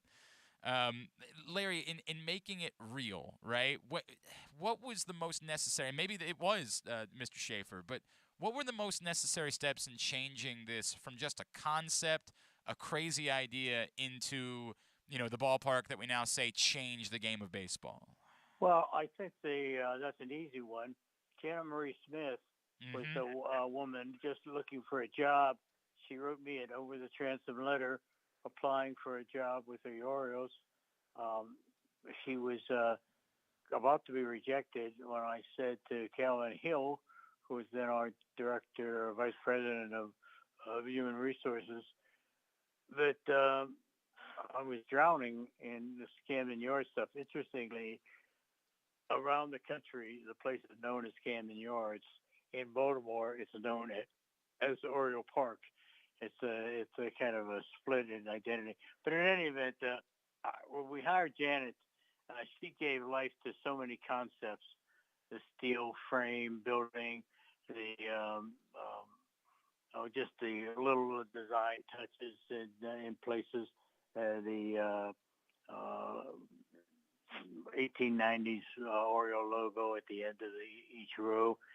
She gave life to the concept. Well, she's a genius, as we know. I mean, my word, the many things that she has done, not just here, but throughout the game of baseball, a true icon in the sport. And for those that don't know, when Larry mentions Calvin Hill, yeah, that's Grant Hill's father. That is that Calvin Hill who had that role here in Baltimore, in his native city of Baltimore. A wonderful guy from Dundalk, and it's good to see Grant succeeding so well too. Yeah, he turned out okay. Yeah, turned out all right for him. We're chatting with Larry Lucchino as we celebrate the 30th anniversary of the ballpark. Larry, when did you know the impact this stadium was going to have, right? Was there a call that you got from someone? When did you realize, like, this isn't going to be the only one of these that exists? We have rewritten the concept. Well, it took a year or two. We just wanted to build a nice little ballpark for Baltimore. That was our plan. In fact, Sports Illustrated, when the ballpark opened, the story on the ballpark was called A Nice Little Ballpark. And it contrasted it with Sky Dome, which was built at about the same time, but which was much greater ambitions, being the eighth wonder of the world with a hotel and everything else. We just want a nice little ballpark. So the first thing we were pleased about was it was in Baltimore. The headline in Baltimore Sun said, "It's a hit. It's a hit." Mm-hmm. And the game that Sutcliffe threw. I would say that it took a year or two before its local popularity became obscured by its national popularity. Oh, I mean, as it turns out, obviously it became extraordinarily popular around the Yeah. country as everyone attempted to make their own Camden Yards in the coming Well, 20 that, years. it is. If imitation is the sincerest form of flattery, as they say, then we had several serious imitators come after us, and we were lucky. I remember when the president of the Texas Rangers. So what was his name? His name was oh well, whatever it was, I've forgotten now. But It's okay. he came up to watching the build Camden Yards, and he wanted to build a new ball for them. He did build for the next year. He when he opened it, I remember I see Tom Schieffer was his name. I see, Tom, you've exhausted all the tracing paper in the state of Texas. And it was then that I knew that people were going to copy it and try to replicate it around the country. That's a pretty good line, Larry. That's a pretty good line with the tracing paper. Larry, why has it stood the test of time? Why is it that Camden Yards, with all of these new ballparks, you mentioned Texas, they've already built another ballpark since that time. Why has Camden Yards been able to stand the test of time and is still revered the way that it is, despite all of the Orioles struggles, that people still come to see this ballpark? Yeah. Well, I think it coincides with the view people have in their mind of what a ballpark should be. It has got some personality, some eccentricity, some asymmetries, and it's not just another concrete donut the way that had been the ballparks and stadia right before ours had nauseatingly been. And I think we had. I mean, in Baltimore represents baseball, so it's in a great place. A great warehouse, the outfield, the ballpark, the first ballpark built with irregularities, really in 1992, and I just think that there's so many creature comforts that were built into it, and so many baseball conceptions that were embodied in it that it will always remain an attractive place. The fact that 30 years later, they're finally getting around to extending the lease and making some changes in the ballpark is further indication. You gave a prime example of Texas. They were built the year there, and at the same time to extend it, they simply said, let's ballpark being brave enough to say that in Baltimore. Larry, you speak of some of the changes, and we use the word irregularity. Obviously, that there's a big change that's come to the ballpark this season, and that's moving the left field wall back and raising the left field wall as well. When you saw the Orioles were doing that, was there at all a party that said, well, why ruin something that's so good, or did you have maybe an understanding of, hey, the game's changed a little bit? It was a very not offended by it. To react to 30 years of usage and to adjust it seemed to me appropriate. I can't say that for all of the founders who had a view of what it was, but the what I don't like change making is that we fought a big fight with the Stadium Authority to get a wall that could be traversed so that if an outfielder was going up, he could catch a home run and pull it back and allow for one of the more exciting plays in baseball to occur. They're going from, I think, an 8-foot wall to a 12-foot wall or something like that, which just catch. And that is unfortunate. I don't mind adjusting to the home run dynamic of the game these days, and the left field wall was left center alley was in 364, and that is a little short, and So changing that didn't trouble me a bit, but changing the height of the wall did bother me. That's a really good point, right? And we saw plenty of Mike Devereaux and Brady Anderson. Oh boy, yeah, it was like Devereaux catches. Larry, he was my absolute favorite. As a child, he was my singular favorite baseball player because... Isn't that great? Well, he gave us some very exciting moments. There's no question about it. Hey, Larry, before I let you go, we're here in Baltimore, and my buddy Stan the Fan Charles said to me yesterday, he said, hey, I need you to run one by Larry because I hear you're having Rick Sutcliffe on the show too. And Larry told me at the end of the season, he signed this playoff ticket for me and said I should have listened to your idea or more of your ideas, like signing Rick Sutcliffe. Does Stan the Fan get credit for the reason why you guys signed Rick Sutcliffe to be the opening day pitcher? Sure, let's give it to him. I think Roland Heeman deserves a good bit of the credit, and yours truly, maybe a little too, and we did the negotiation. But Rick Sutcliffe was someone that Stan did recommend, and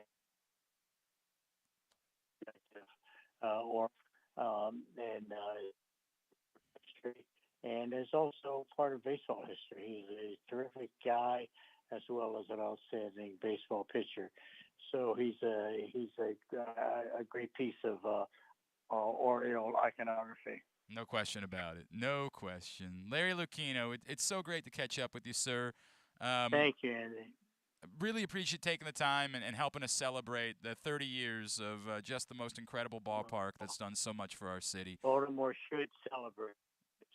We appreciate something that was not became a national symbol and a replicated national symbol, and Baltimore deserves, and William Donald Schaefer and the Pauls deserve a lot of credit for making it happen, helping make it happen.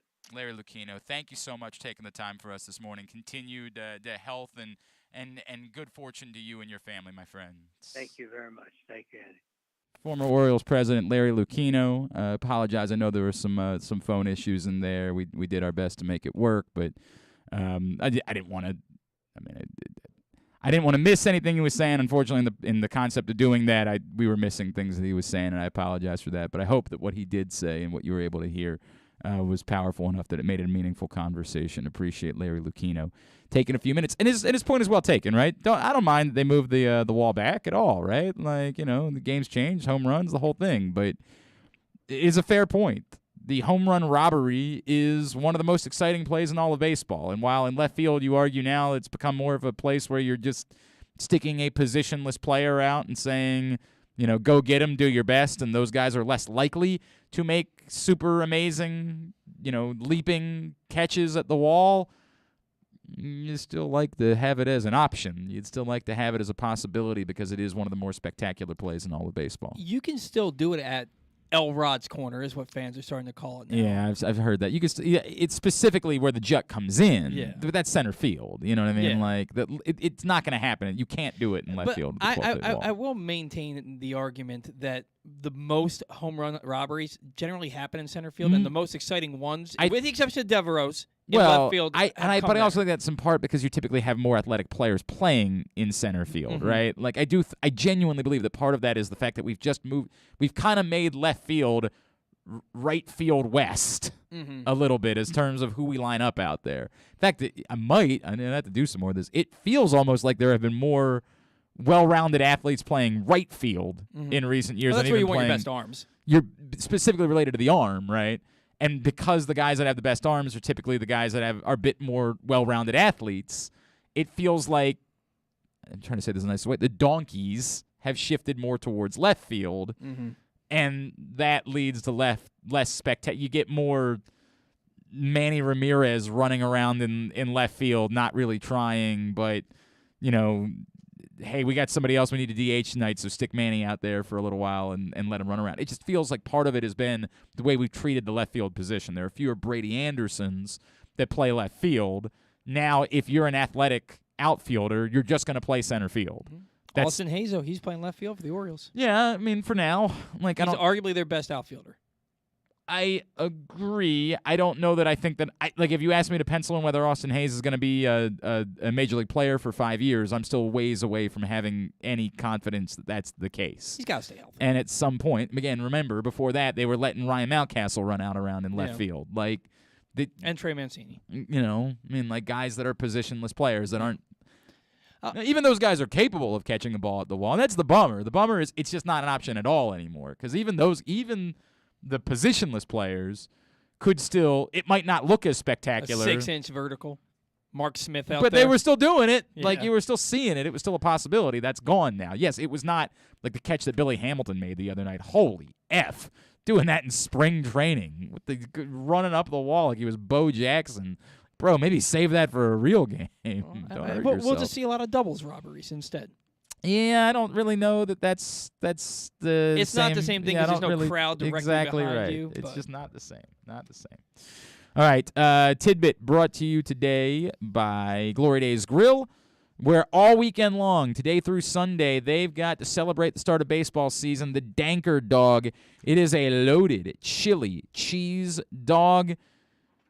And throw in delicious fries for only $8.99. Catch all the action at your neighborhood Glory Days Grill, where there's always great food and good sports. All right, today's opening day for 14 teams, as 7 games are on the slate, beginning with Brewers Cubs at 2:20 Eastern Time and ending with Padres Diamondbacks at 9:40.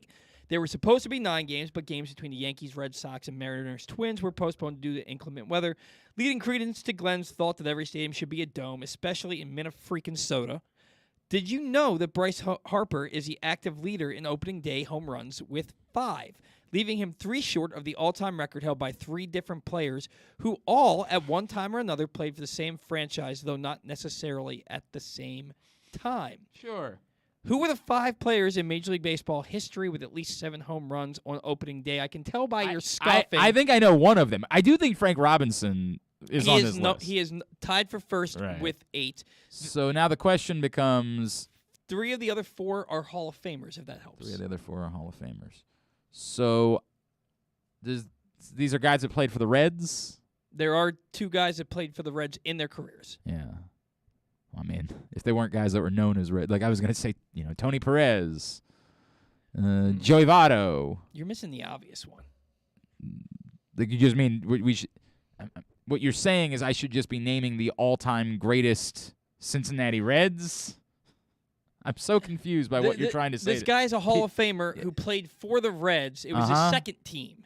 Ken Griffey. Ken Griffey Jr. Okay. He's the guy who I knew that's right not off the somebody bat. that you associate with the Cincinnati Reds, though. I mean, he played there just about as long as he played with you the don't Mariners. associate. Ken Griffey was not the player in Cincinnati that he wasn't. Ken Griffey Jr. is a Mariner, period. Right. Yes, he also happened to play for Cincinnati, but he was not Ken Griffey Jr. when he was in Cincinnati. Right, but that's not my point. I understand. He's a Hall of Famer who played for the Reds. He was known for playing. He was there for 10 years. Was it 10 years? He was there from 2000 to 2008. It's not quite 10 years, but it's close. It's 9 years, 9 seasons. It's close. Griffey was a Red from 2000 to 2000. Yeah, you're right, 2008. Not the entire 2008 season. Right. But nobody thinks of him as a Red. You think of him as a Mariner, but that wasn't my point. I understand that, but it's what makes it wonky, right? I get it. You're not wrong. You're not wrong. You're just an a-hole. That's all. Fair. My wife says that to me all the time. Fine. You're not wrong. You're just an a-hole. It's Big Lebowski. And so there's another Red on the list, you're saying? There's another Red. Really cool nickname. The lone non-Hall of Famer on this list. Really cool nickname. Really cool nickname. Really cool nickname. I thought it was a really cool nickname. I don't know, man. It's also 11:44. Big Donkey Adam Dunn. Oh, okay. I mean, okay, fine. Anyway. All right. Do you even care to? I'm not gonna. It's such a broad. It's gonna be very difficult for me to. Willie Mays and Eddie Matthews each. They're both really good. I mean, if I just would have kept guessing the best players. Willie Mays hit a lot of home runs. I guess it makes sense he would have hit a lot of them. And they're the only 2 players to do it for one team. Okay, very good. Very good. Yeah, the only one I knew was Frank Robinson, just because I had heard that at some point. I actually did not know. The only one I knew was Ken Griffey Jr. That's ironic. How about that? Legendary Cincinnati Red, Ken Griffey Jr. He was still a legend when he was there. He's not a legend in Cincinnati. He was still a legend. Well, right. He's not a legend for being in That's Cincinnati. fine. He was a legend who happened to play for the Cincinnati Reds. That's fair. You're not wrong about that. All right, Tubular is, it's brought to you by the Baltimore Police, is who Tubular is brought to you today. Join a proud new generation of Baltimore Police and make an active difference in your community. Start with competitive wages and excellent benefits on day one. Join for good, bpdrecruit.org. Here's what's coming up totally Tubular-wise, the Masters. Right now, you can watch it on ESPN Plus and Paramount Plus and Masters.com. It moves to ESPN starting at 3 o'clock this afternoon. Baseball today, Mets Nationals at 4. MLB Network Brewers Cubs at 2. Astros Angels at 10. Big Ten Network has Penn State Maryland Women's Lacrosse at 6:30. The Frozen Four tonight on ESPN2 for Michigan and Denver at 5. Then ESPNU for Minnesota State and Minnesota. ESPN2 also has Reds Braves tonight at 8. I forgot they're moving that to ESPN2 because ESPN already, not a joke, couldn't show baseball tonight because they have to replay the Masters. That's what you're going to get on ESPN. And yet they won't tonight. play it before 3 o'clock. Yeah, that's because they can't. Because they can't get a full day of coverage. They just have to try to maximize what they have. They're going to replay the Masters tonight. TNT, Celtics, Bucks, 7:30. Lakers, Warriors at 10. ESPN Plus and Hulu for Penguins, Rangers at 7. Sabres, Hurricanes at 7:30. Truck Series race in Martinsville at 8 on FS1. Everything else, GlennClarkRadio.com. Anything non-sports-wise? One correction, Mets Nats has been moved to 7 because of the weather. Okay. I heard that on the radio today. Very good. Congratulations. You've got the radio. On NBC, Michelle Pfeiffer, who is a fine and beautiful woman, will be on Jimmy Fallon. Sure. Jason Segel will be on Jimmy Kimmel Live at 11:35 on ABC. And then on Netflix, Senzo, Murder of a Soccer Star, Netflix documentary, and then stuff and things. All right, very good. Oh, the series finale of The Dropout. Amanda Seyfried. You're all in on that. She deserves a freaking Emmy. Her portrayal is spot on. All right, very good. Okay, thanks today to Larry Lucchino, Rick Sutcliffe, Danny Manning, Boye Mafe. We'll get it all up in the greatest hits section of the Archives. tab at GlennClarkRadio.com. Tomorrow on the program, Baltimore Police Commissioner Michael Harrison will join us in studio. Hasim Rahman Jr., who is fighting Tommy Morrison's son, and I think that's really cool. We're going to chat about that. Again, speaking of things that I think are cool, Delonte D'Souza, who plays Michael Cooper on the HBO show Winning Time, and who happens to be from Baltimore, went to the University of Maryland. We're going to chat with him tomorrow. And Spencer Anderson, University of Maryland offensive tackle, tell us about spring football. That's all on the way. Thanks, everybody at PressBox, all of our great sponsors and partners, including Glory Days Grill, Royal Farms, the Baltimore Police, Grade 8's Memorabilia, FanDuel Sportsbook, Live Casino and Hotel, Underdog Fantasy Football, Blue Line K9, your local Toyota dealer, buyatoyota.com. Thanks to Paul. Follow him on Twitter, at Paul Valley III. Follow us on Twitter and Instagram, at Glenn Clark Radio. Have a great Thursday night. Go nobody. Duke sucks. Go Maryland Women's Lacrosse. That's what I meant to say. Go Maryland Women's Lacrosse. Duke sucks. Ohio State sucks, too.